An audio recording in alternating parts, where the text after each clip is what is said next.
सतचैतन्य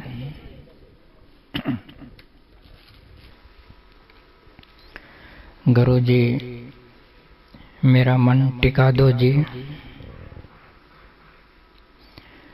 बता दो वो कैसे पाना है। गुरु जी, मेरा मन टिका दो जी, बता दो वो कैसे पाना है। सुरता गुरु जी उत्तर देते हैं, सुरता तुम तो राही ना अपनी है, तेरी तो संगत माड़ी है। तुम तो राही ना अपनी है, तेरी तो संगत माड़ी है। व्यर्ती रमी माया में है, चेत कर सत्संग आना है, चेत कर सत्संग आना है। सुरता तू तो भोगी विलासी है, तेरी तो रुचि इन्हीं में है। यहाँ नहीं आनंद मिलना है, नाम से मन लगाना है। सुरता तो मान कमाती है, तेरी तो दुई न जाती है। कर्म का जाल पुराना है, ध्यान गहरे में जाना है। जिसको तू चाहती है वो तो तेरे घट में ही है। बाहर नहीं मन लगाना है, धाम सत चैतन्य पाना है। गुरु जी, मेरा मन टिका दो जी, बता दो वो कैसे पाना है। ये सत्संग के रास्ते से ही संभव है। संसार का कोई ऐसा रास्ता नहीं है, ऐसी कोई विधि नहीं है कि जिसे मन टिक जाए। ये सत्संग से टिक सकता है। गुरु जी, मेरा मन टिका दो जी, तो अब मन का शहर गया, जिसकी चंचलता मिट गई। जो शांत हो गया, जो स्थिर हो गया मन, वो टिका हुआ मन है। अब तुम देख सकते हो कि किसका मन टिका हुआ है। टिका हुआ नहीं है तो भी कोशिश नहीं करते टिकाने की। टिकाओ तो सब कुछ आपके अंदर है। ठहरा हुआ मन मूल आसन है। मूल आसन ठहरा हुआ मन है। जब मन ठहर जाएगा तुम एक आसन मिल जाएगा, चलते फिरते उस आसन पर बैठे रहो और अपना ध्यान भजन और कार्य करते रहो, तुम्हें एक टिकाऊ आसन मिल जाएगा। एक तो ये शरीर का आसन है जिसमें बैठ के भजन करते हैं, इसको भी सथिर किया जाता है। बैठ के सथिर किया जाए या लेट के सथिर किया जाए। मन का आसन इससे गहरा है। मन का आसन सिद्ध करना है। ठहरा हुआ आसन, मन के स्थिर आसन पर बैठकर तुम ध्यान भजन करोगे तो ही बनेगा। चाहे फिर कुछ भी होता रहे, स्थिर आसन मिल गया अगर मन का तो काम बन गया, जीवन सफल हो गया। ठहरा हुआ मन चाहिए। ठहरा हुआ मन परमात्मा का द्वार है। बस ये सिद्ध कर लो, जिसका मन ठहर गया वो आत्मा परमात्मा तक जरूर पहुंचेगा। एकमात्र यही द्वार है। मन को शांत कर लो, ठहरा लो। सत्संग इसका रास्ता है। सुन लिया करो, जब भी मौका मिले सुन लिया करो। तो मन क्या है? ये वैसे आप समझें कि मन क्या है। मन को तो आपने किसी ने नहीं देखा। सब कहते हैं मेरे को तंग करता है, तंग करता है, सब कहते हैं, देखता किसी को नहीं। उसको हाथ ना पैर ना कुछ दिखाई ना देता, शरीर दिखाई ना देता, तो भी तुम कहते हो मन तंग करता है।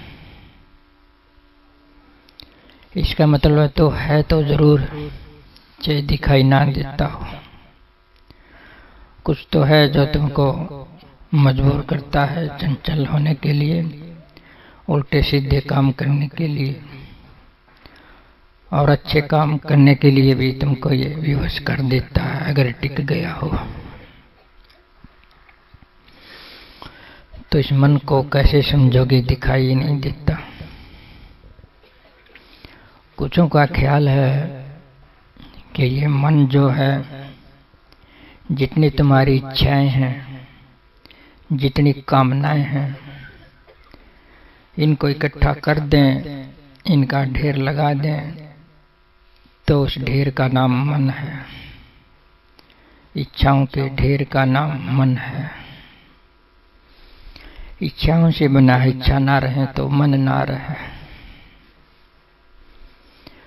परंतु ये बात अधूरी है।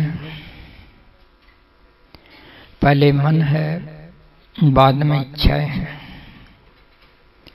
पहले इच्छाएं नहीं है कि बाद में मन हो। पहले मन है, फिर इच्छाएं हैं। इच्छाओं से मन नहीं बनता है, मन से इच्छाएं पैदा हो जाती हैं। तो मन ने इच्छाओं से, कामनाओं से, कल्पनाओं से, जैसे ये वायु है, ये आपको दिखाई नहीं देती, स्पर्श तो करती है, गर्म है कि ठंडी है, बस मन ऐसा ही समझो। दिखाई नहीं देता, तुमको स्पर्श जरूर करता है। तो ये एक सूक्ष्म ऊर्जा है, समझो ऊर्जा का एक सागर है। और ठीक से समझना हो मन के बारे में, ये जो शरीर है, ये शरीर मन का ऊपर का विस्तार है। ये शरीर मन का स्थूल रूप है। सूक्ष्म रूप में न दिखाई देने वाले रूप में मन भीतर रहता है और शरीर ये ऊपर ऊपर है। इस शरीर में इंद्रियां हैं, कर्म इंद्रियां हैं, ज्ञान इंद्रियां, दिल है, और जो कुछ भी है ये सब मन से जुड़ा है सीधा जा करके। ये मन को प्रभावित करता है और मन भी इसको प्रभावित करता है, क्योंकि ये दोनों एक ही हैं। तो मन को स्थूल रूप से समझना हो तो शरीर को समझ लो। शरीर का ही भीतरी रूप मन है, वो दिखाई नहीं देता है। उसकी सीट कहाँ है, मन के रहने की जगह कहाँ है? ये माथा है, ये आपका माथा है। मन के रहने की सीट यहीं पर है। जहाँ बहनें तिलक लगाती हैं, साधु तिलक लगाते हैं, ठीक इसके नीचे मन की सीट है। मन की जो सूक्ष्म ऊर्जा है, ताकत ऊर्जा है, जो दिखाई नहीं देती, ऊर्जा मतलब शक्ति, ताकत, उसकी सीट माथे में है। यहीं से सब कार्य हो रहा है मन का। यहीं से तुमको, जिसको सुरता बोले, प्रभावित कर रहा है। और यहाँ मन ही मन क्या, यहाँ तो एक बड़ा जुगाड़ है माथे में। यहीं पर जो है बुद्धि भी है, यहीं पर अहंकार भी है। इन सब के पीछे आत्मा भी यहीं पर बैठी है। इसलिए मैंने कहा था कि स्थिरासन, स्थिरासन ये माथे में ही है। ये माथे में शरीर, ये मन स्थिर हो जाए तो माथे में बैठी आत्मा को स्थिर आसन मिल जाएगा, फिर तुमको कोई अड़चन नहीं, कोई दुख नहीं। मन को जरा ठहरा लो। मैंने कहा कि मन एक ऊर्जा सागर है। ऊर्जा का सागर जैसे समुद्र हो, ऊर्जा का नहीं दिखाई देने वाला। इसमें लहरें उठती हैं, लेकिन वो आकार नहीं उठती। जैसे समुद्र में लहर उठती हैं, वो वैसे ही नहीं उठ जाती हैं। उसको गर्मी छूती है, सूर्य की हवा छूती है तो लहर बन जाती हैं। तो अकारणतः नहीं उठती। जल को कुछ छेड़ता है बाहर से, जल में तरंग पैदा हो जाती है। तो मन भी ऐसा ही सागर है ऊर्जा का। इसमें भी बिना कारण के लहर नहीं उठती। इसमें भी कुछ न कुछ बाहर से इसको टच करता है, तभी इसमें कुछ हलचल होती है। आपने देखा, जैसा कि आप कहीं से गुजर रहे हैं और एक बड़ा अच्छा सुंदर मकान देख लेते हैं, बिल्कुल भव्य शानदार। ऐसा मकान कभी आपने पहले ना देखा हो तो आप उससे प्रभावित हो जाते हैं। प्रभावित हो जाते हैं कि मकान बड़ा अच्छा है, ये तो होना चाहिए, हमारे पास भी हो जाए, अच्छा है। एक तालाब में कंकर फेंक दो, तो कंकर फेंकोगे तो उसमें एक लहर उठ जाएगी। इसी प्रकार आपके जो मन का तालाब है, सागर है, उसमें कुछ बाहर का टच कर जाता है। कोई बाहर की कामना, इच्छा, दृश्य, छवि, नाम, कुछ भी इसको टच कर देता है और मन में लहर उठ जाती है। अब ये लहर ऐसा नहीं है कि उतनी ही रहेगी, और लहरों को जन्म दे देती है। लहर के बाद लहर गिनी ना जाए, इतनी लहर मन की एक खासियत है। एक बार उठी तो उठती चली जाएंगे। तो अब क्या करिए? लहर तो उठ गई मन में, अब करिए क्या? अगर तुम सावधान हो, चेतन हो, होश में हो, जो लहर पहली दफा उठती है उसको नियंत्रण तो कर गए, उसको काबू में तो कर गए, बाकी लहर भी काबू में आ जाएंगे। पहली लहर उठती है, पहली कामना उठती है, पहली इच्छा उठती है, अगर उसके गर्दन पकड़ लो और दबा दो, आगे ना बढ़ने दो, तो फिर मन नहीं है। मन कब है? जब उस लहर का समर्थन करोगे, जब उस लहर के साथ साथ हो लोगे, उसको मानोगे, उसको पूरा करने की कोशिश करोगे, तो तब मन है। अगर उसकी कोशिश को पूरा ना करें, उसके लक्ष्य को पूरा ना करें, तो मन नहीं है, फिर आत्मा है। समझते इस बात को? कि शुरू में ही कुछ उठता है मन में, उसको पहचान लो, होश के साथ रहो और उसको ठिकाने लगा दो, तो फिर मन नहीं है, फिर आत्मा है। तो मन का कसूर है कि आपका? वैसे देखें गहरे में तो मन का नहीं है। मन का तो तब हो जब तुम उसको नियंत्रण करना चाहे और नियंत्रण में ना आए, अपनी मर्जी से ही चले बिल्कुल। अगर तुम्हारे अंदर इतनी अक्षमता है, इतनी समर्था है कि उठी लहर को दबा सको, तो तुम इससे गहरे हो, थोड़े से ज्यादा हो, मन से इसको शांत रख सकते हो, तुम चाहो तो मन के अंदर जो भी होता है वो तुम्हारे कारण होता है। क्यों होता है? तुम उसका समर्थन करते हो। समर्थन ना करें तो नहीं हो सकता। इसलिए अपने मन को शांत रखने के लिए तुमने खुद ही शांत रहना होगा, जिसको मैं सूरता बोलता हूँ, आत्मा बोलता हूँ। इसको ही तुमने नियंत्रण में शांत स्थिर रखना होगा, होश में रखना होगा कि उल्टी चीज कोई प्रवेश ना कर जाए।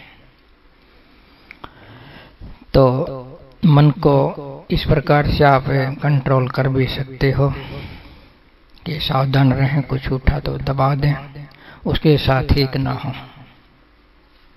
जैसे आप बाजार में गए, दुकान में बड़ी अच्छी तुमको मिठाइयाँ दिखाई देती हैं, खाने को मन करता है, दिखाई देर मन किया तो लहर उठ गई। अगर तुमने तुला के खा ली तो मन के साथ हो गए, कंट्रोल कर गए तो आत्मा के साथ हो गए।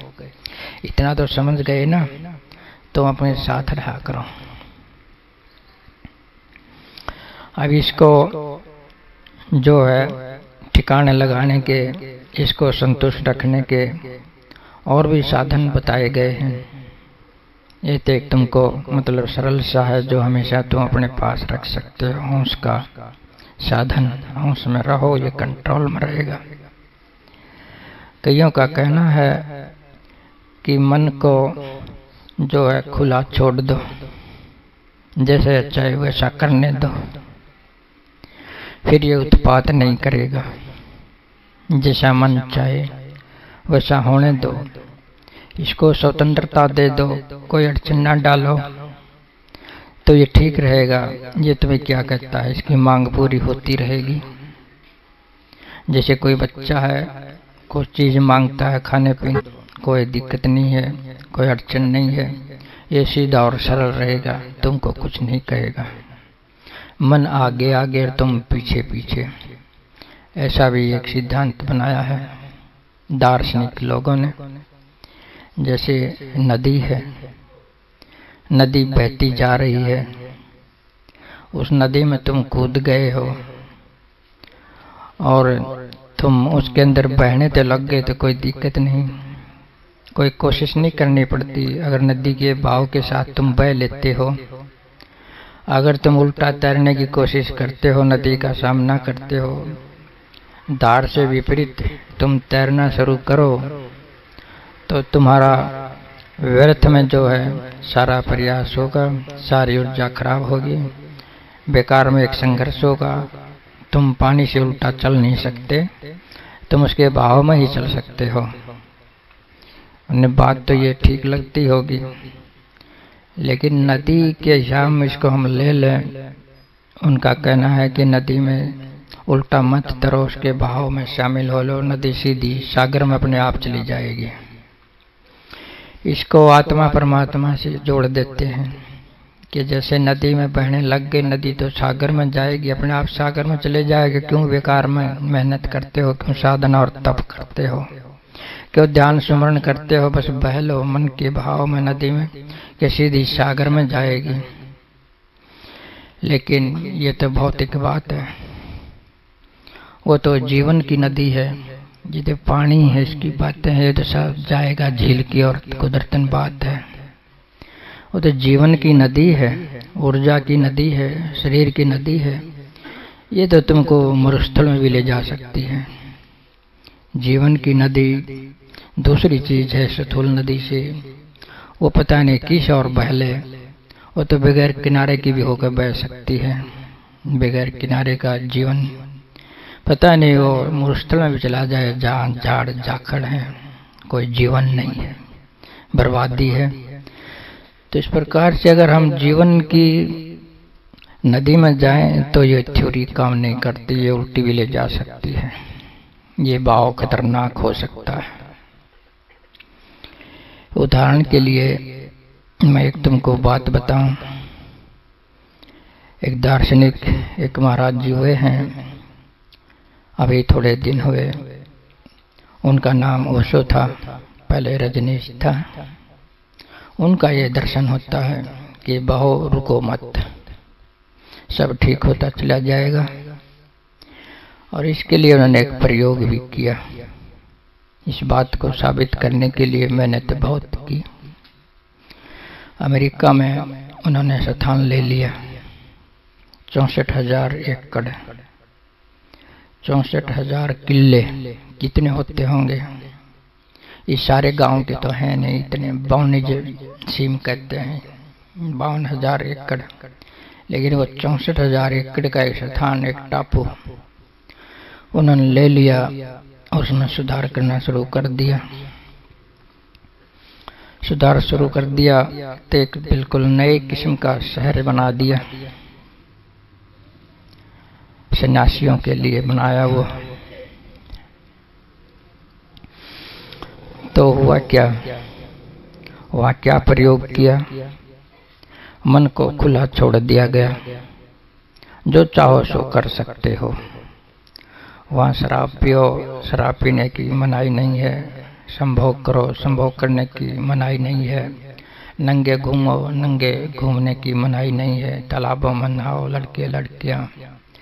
बल्कि यहाँ तक कि मैंने सुना है कि आदमी दिन में 3-3 स्त्रियों से संभोग कर लेता था, इतनी स्वतंत्रता।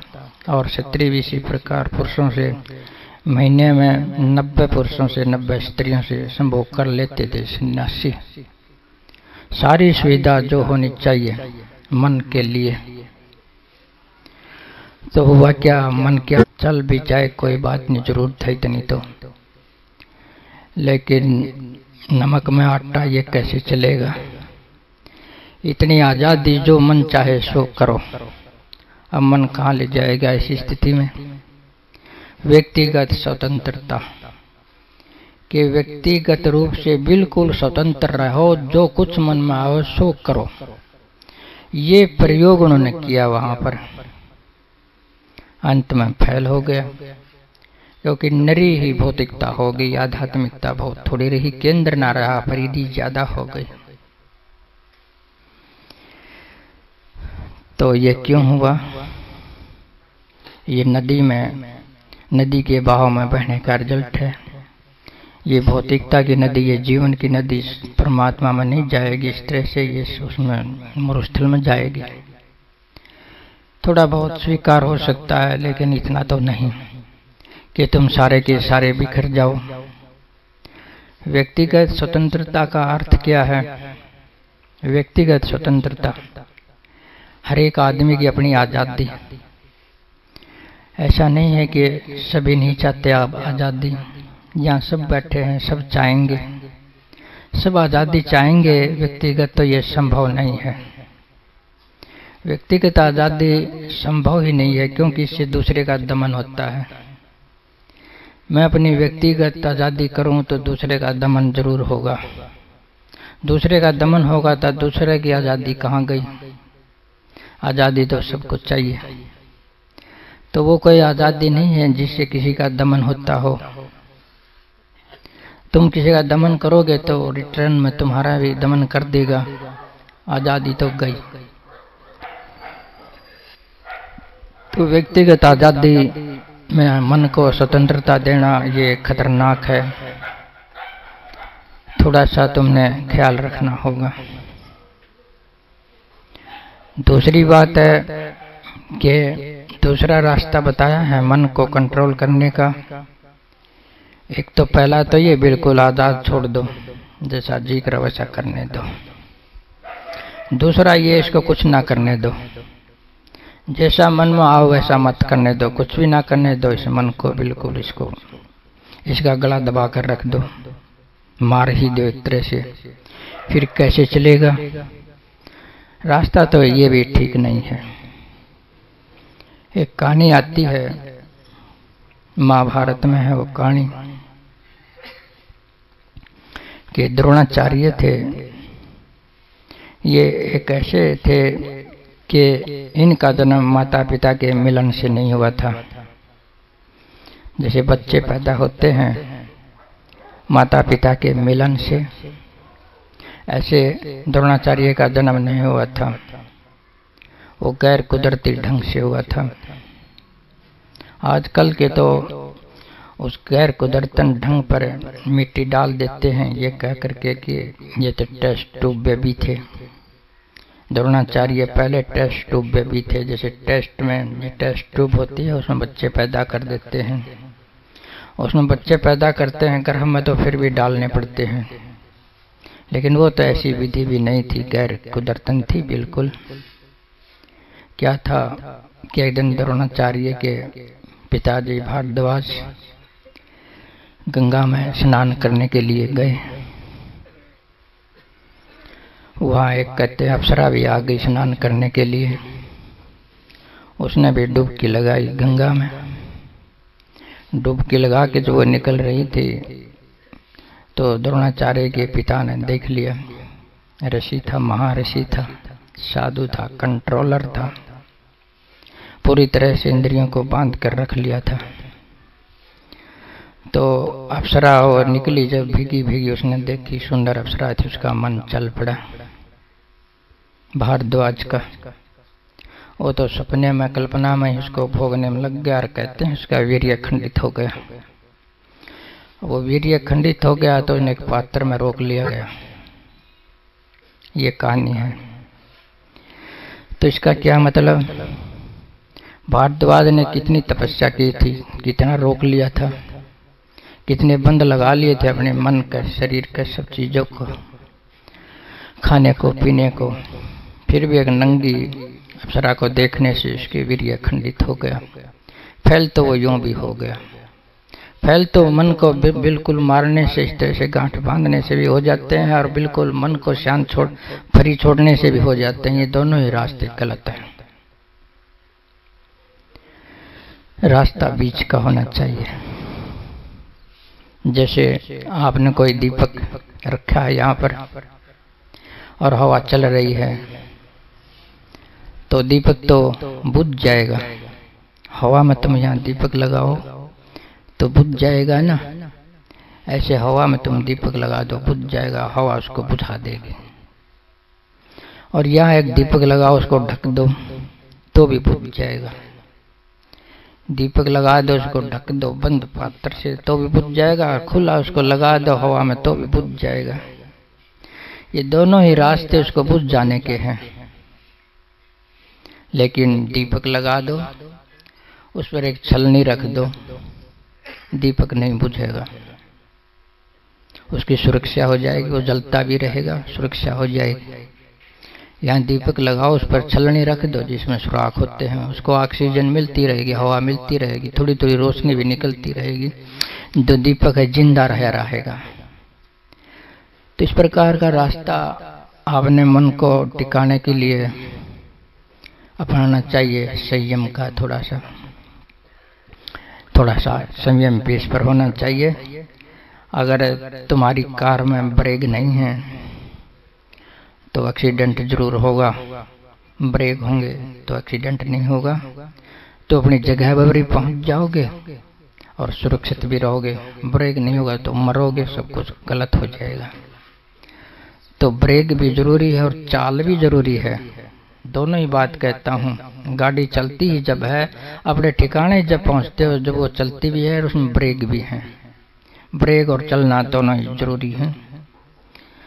तो मन से कुछ ऐसा व्यवहार करो ताकि वो तुम्हें अड़चन भी ना डाले और तुम शांत भी रहो, वो टिका भी रहे, थोड़ा सा बना भी रहे। मन के बगैर कोई गति भी नहीं होगी। अब रास्ता आता है दूसरा। अगर और अमली बात बताऊं तुमको, और अमल में जाना है, इसके कंट्रोल के लिए थोड़ा साधन की जरूरत पड़ेगी और गहरे हो जाएगा तुम्हारा मन का आसन और स्थिर हो जाएगा। स्थिर नहीं, रसपूर्ण हो जाएगा, समझे ना, रसपूर्ण, आनंदपूर्ण तुम्हारा आसन हो जाएगा। मन का बड़ा आनंद होगा जीवन में। जैसे मैं तुमको नाम दे देता हूँ, उसका सुमरण बता देता हूँ, ध्यान दे देता हूँ, ध्यान बता देता हूँ, भजन, ध्यान, सुमरण, सत्संग, सेवा, ये सब तुमको मैं दे देता हूँ ताकि मन स्थिर हो जाए किसी न किसी प्रकार से। तुम नाम का जप करोगे तो जब तक तुमका नाम का जप होगा तुम्हारा कनेक्शन संसार से कुदरतन कटा रहेगा, पक्की बात है। अगर तुम ध्यान से बिल्कुल होश में आकर के सुमन करते रहो, तुम्हारा मन दूसरी जगह नहीं लगेगा, तुम्हारे अंदर ही तुमको जोड़ देगा। यानी कि एक खाली सुमरण से तुम अपने आप से जुड़े हुए रह सकते हो यदि होशपूर्ण तुम सुमरण करते हो। अगर सुमरण ना चला सको, थोड़ा सा और भी प्रयास करना चाहो तो बैठ जाओ, श्वास क्रिया कर लो। श्वास क्रिया का क्या मतलब, थोड़ा सा श्वास लिया फिर रोक दिया, श्वास लिया फिर रोक दिया, एक श्वास लिया और छोड़ दिया, थोड़ा गैप दे दो 2 सेकंड का, फिर श्वास लिया और छोड़ दिया, फिर गैप दे दो 2 सेकंड का। इस प्रकार करते हैं अगर तुम अभ्यास करो टाइम पर। लेकिन बढ़िया तरीका नाम का ही है। नाम अपना किसी टाइम भी कर सकते हो, चलते फिरते जहाँ भी हो, काम करते कर सकते हो, उठे बैठे खड़े उठाने कहीं कबीरा मुझे ठिकाने। ये नाम से ही होता है। ठिकाने तुम तभी रह सकते हो, मन टिका हुआ तभी रह सकता, खड़े उठते चलते फिरते खाते पीते अगर नाम के साथ जुड़ जाओ, समझो तुम्हारा जीवन शांत हो गया। तुम ये अभ्यास करके देखो। आम नहीं है ये अभ्यास, आम बात नहीं है, लेकिन इसको आम समझते हैं, लेकिन जुड़े तो बात है। वहाँ अभ्यास में गया था, एक मित्र मेरे पास रहता था, वो मेरे कमरे में ही रहता था। वो ध्यान नहीं करता था, कुछ नहीं करता था इस प्रकार का, खाली सुमरन से जुड़ा रहता था, निरंतर ध्यान से, सुमरन के साथ, बिल्कुल और किसी चीज के साथ नहीं, केवल सुमरन के साथ। तो वो कहता था कि मेरा सिर नहीं है। इतना हल्का उसका सिर हो गया खाली सुमरन से। जब इतना हल्का सिर हो गया तो वह मन क्या करेगा?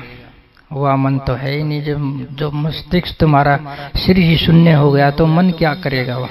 वहाँ तो रस होगा, आनंद होगा। वो भीगा रहता था आनंद से, उसकी आंखें तर रहती थी प्रेम से। मन नहीं था, लेकिन खाली सुमरन। खाली सुमरन ही कर लो, सीधी बात है। ध्यान कर लो, रोशनी आने लग जाएगी। अच्छा ध्यान करोगे, रोशनी वो खाली रोशनी नहीं होती, वो आनंद पूर्ण होती है। जो रोशनी होती है तो तुमको आनंद आएगा। ऐसा आनंद आएगा यहाँ किसी चीज में नहीं है, किसी इंद्रिय में नहीं है, किसी वस्तु में नहीं है। ऐसा आनंद आएगा। अगर एक बार वो आनंद आ गया तो तुम्हारी कामनाएं वासनाएं मर जाएंगी इस संसार की ओर से। खाली वो रहेगा। अगर संसार की ओर से कामनाएं वासनाएं मर गई तो मन कहाँ है? मन तो तब तक है जब ये कामनाएं वासनाएं, जब तक मन खाली है, उसके पेट में कुछ नहीं डाला है। मन के पेट में कुछ डालना है तो ध्यान कर लो। ऐसा भी हो जाता है कई बार के मन में कोई धुन सुनाई देने लग जाए, मन में भीतर सिर में धुन, कोई आवाज, सो सो की, घूं घूं की, पी पी की, टन टन की, जैसे घंटी बजती है, टाल की, बांसुरी तक की आवाजें आ जाती हैं। ऐसी आवाज भी आती है कि जिसका कोई वर्णन नहीं है, या कोई ऐसा इंस्ट्रूमेंट नहीं, कोई ऐसा यंत्र नहीं जो उस आवाज को सुनाता हो। वो तो वर्ण और व्यंजन से बाहर है, स्वर से बाहर है। कोई पहचान ही नहीं सकता वो कैसी आवाज, कोई व्याख्या नहीं कर सकता, केवल सुन सकता और आनंद ले सकता है। तुम ध्यान करोगे तो वो आवाज भी पैदा हो जाएगी, फिर आपकी समस्या हल हो गई। प्रकाश आ गया, आनंद आ गया, आवाज आ गई, शून्यता आ गई, तो मन कहाँ गया? ये इससे तुम अपने आप दिमाग पालोगे। कहना गुरु जी मेरा मन टिका दो जी। वो टिका दो जी ऐसा नहीं कि तुम्हारे हाथ धर देगा सिर पर, तुम्हारा मन टिक जाएगा। मेरा कहने का मतलब है तुमने कुछ करना होगा, जैसे ध्यान, सुमरन, भजन मैंने बताया, सेवा, संयम, ये सब करना ही होगा। अपना बदलाव करना ही होगा तुमने, तो मन टिक जाएगा। ऐसे टिकाव करते करते वो भी मिल जाएगा कि बता दो वो कैसे पाऊंगी, वो भी मिल जाएगा। समझते हो ना? सुरता तेरी तो संगत माड़ी है, तेरी तो राही उल्टी है, तेरी तो वृत्ति माया में रमी है। छोड़ के सत्संग आना है, सत्संग आ जाओ, रास्ता मिल गया है। इसलिए मैंने कहा था कि आपके गांव में महीने के दूसरे इतवार ने सत्संग हो, फिर सुन लिया करो, काम काज न मेड़ के सुन लिया करो भाई, सुन लिया करो। ठीक है, बहुत नजदीक है, कोई पैसा लगता, थैला नहीं लगता। बड़े प्यार से सत्संग सुना हुआ, भजन सुना हुआ, आनंद हो जाता है घड़ी के लिए। तो देखो अब तेरी तो राही उल्टी है, तेरी तो संगत माड़ी है। देख लो अपनी संगत। राही उल्टी क्या होती है? राही उल्टी का मतलब ये है, जो भी तुम्हारे विचार हैं, जो भी तुम्हारी आत्मा से दूर ले जाते हैं, तो वो राही उल्टी है। वो सारा रास्ता उल्टा है जो तुम्हें तुम्हारी आत्मा से जोड़ दे। समझते ना इस बात को? बस ये पहचान लो कि तुम अपने आप से दूर कब कब होते हो। तुम ऐसा पहचानने लगे तो पता चल जाएगा कि उल्टा रास्ता है। उल्टा रास्ता जो तुम्हारे से दूर तुमको ले जाए, उल्टा रास्ता जो दूर गएगा तुम्हारे पास ले आए तुमको, उल्टा रास्ता की है। तेरी तो वृत्ति माया में है, छोड़कर ये सत्संग आना है। अब कई बार ऐसा कहने से भ्रम हो जाता है कि माया छोड़ के आना है। ऐसा नहीं कहता मैं, वृत्ति की बात है यह। रमी वृत्ति माया में है, वृत्ति को बदलना है। तुम्हारे जो मन की वृत्ति है केवल इसको ही बदलना है, इसको ही जानना है। जैसे एक भाई सत्संग में से कह दिया एक महाराज जी ने कि जो है सब छोड़ दो, माया से सब वृत्ति छोड़ दो। तो उन्हें क्या अंदाजा लगा लिया कि माया छोड़नी है, घर छोड़ना है, बच्चे छोड़ने हैं, खाना पीना ठीक से वो छोड़ना है। उसने ऐसा कर लिया और कई साल हो गए ऐसा किए। फिर महाराज जी मिल गया कि महाराज जी मैंने तो सब छोड़ दिया, जैसे आपने कहा था माया छोड़ दो। कहने लगा मैंने ये नहीं कहा था, मैंने कहा था जो वृत्ति माया में रमी है उसको छोड़ दो। वृत्ति तो तेरे पास वो की वो, वही गुस्सा, वही लालच, वही सारी चीजें। वृत्ति तो यूं की तुम है, बच्चे छोड़ दिए, घर छोड़ दिए, क्या फर्क पड़ गया इससे? कुछ नहीं। ये छोड़ने छाड़ने की बातें नहीं कहता मैं स्थूल रूप से।